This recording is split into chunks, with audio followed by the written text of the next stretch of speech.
Inter Milan boleh saja terpuruk di pentas domestik, tapi di panggung Eropa, pasukan Simone Inzaghi tersebut terus menunjukkan progresnya. Kini Inter Milan selangkah lagi untuk menembus semifinal Liga Champions pertamanya dalam 13 tahun menyusul kemenangan tandang yang impresif dengan skor 2-0 atas Benfica pada leg pertama perempat final. Dan ya, kali terakhir Inter mencapai babak 4 besar kompetisi ini, mereka mengakhiri musim sebagai juaranya.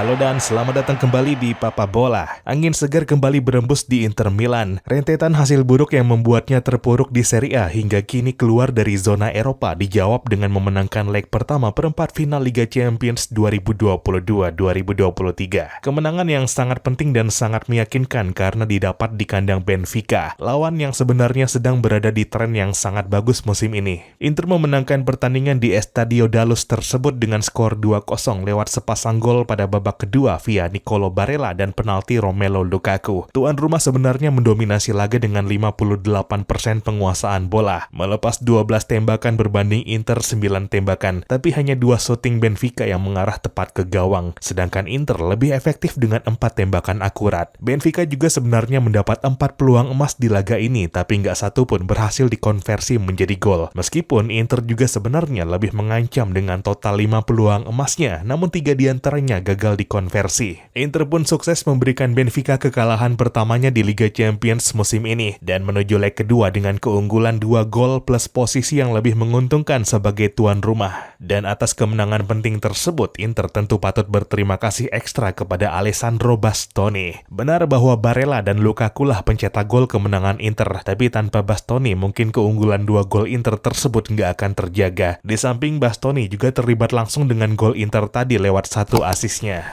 Bastoni benar-benar menunjukkan masterclass-nya di laga ini dari posisinya sebagai pemain belakang. Total 63 sentuhan dicatatkannya, memenangkan 6 dari 8 duel, membuat 4 sapuan, 3 tackle, serta nggak sekalipun kena gocek lawan. Dan sementara dia menyuguhkan display yang sangat kokoh dalam bertahan, Bastoni juga terlibat langsung dalam serangan Inter, yang bukan cuma 1 assist dibuatnya, tapi juga 2 kali membuat peluang emas serta melepas 39 umpan akurat dari 45 percobaan. Bastoni pun diganjar gelar Man of the Match atas display masifnya tersebut. Inter kini selangkah lagi ke semifinal Liga Champions untuk pertama kalinya dalam 13 tahun, di mana kali terakhir mereka sampai ke babak tersebut, Inter keluar sebagai juara dan menutup musim 2009-2010 tersebut dengan treble winner yang bersejarah.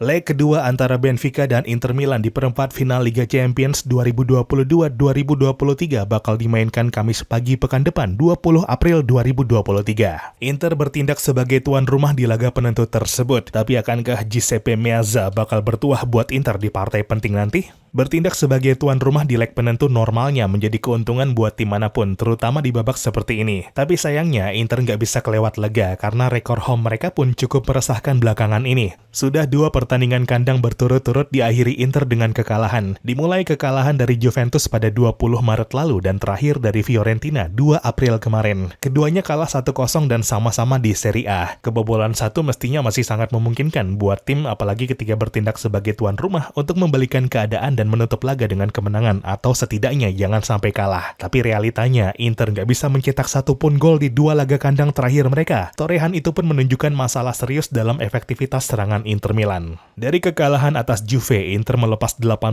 tembakan namun hanya 3 yang on target dan 1 yang benar-benar mengancam gawang lawannya. Sedangkan melawan Fiorentina, Inter melepas 16 tembakan, 3 yang on target dan tercatat 5 peluangnya yang benar-benar mengancam gawang Fiorentina. Tapi lagi-lagi nggak satu pun peluang emas sukses dikonversi menjadi gol. Buruknya efektivitas serangan mereka di Serie A ditambah pertahanan yang gak bisa clean sheet di 4 laga terakhir, akhirnya cuma bikin Inter hanya bisa mendapat 1 poin sepanjang periode tersebut. Dan kini terjerembab keluar dari 4 besar di klasemen sementara Serie A. Dari posisi 5, Inter terpaut 1 poin dari rival sekota AC Milan di tempat keempat. Memang bukan gap yang di atas kertas sulit dikejar, tapi berkaca performa Inter belakangan sulit rasanya untuk optimistis. Sebelum tadi pagi, Inter sudah melakoni 6 pertandingan berturut-turut tanpa tanpa kemenangan dan hanya 1 kemenangan dalam 8 pertandingan terakhir di semua kompetisi. Situasi yang bikin posisi Simone Inzaghi di kursi pelatih pun menjadi sangat terancam, apalagi jika sampai nggak lolos Liga Champions musim depan. Sementara Benfica, meski baru-baru ini kalah dari FC Porto, masih sangat superior di Liga Portugal dengan keunggulan 7 poin di puncak klasemen dari rival abadinya tersebut di tempat kedua. Benfica juga memiliki rekor tandang yang sangat bagus musim ini. Mereka memenangkan 6 pertandingan tandang terakhirnya di Liga Portugal berturut-turut. Sepanjang musim ini, Benfica juga cuma kalah sekali di laga tandangnya di Liga Portugal dan kalah adu penalti di Piala Portugal. Sedangkan di Liga Champions musim ini, Benfica masih bersih dari kekalahan.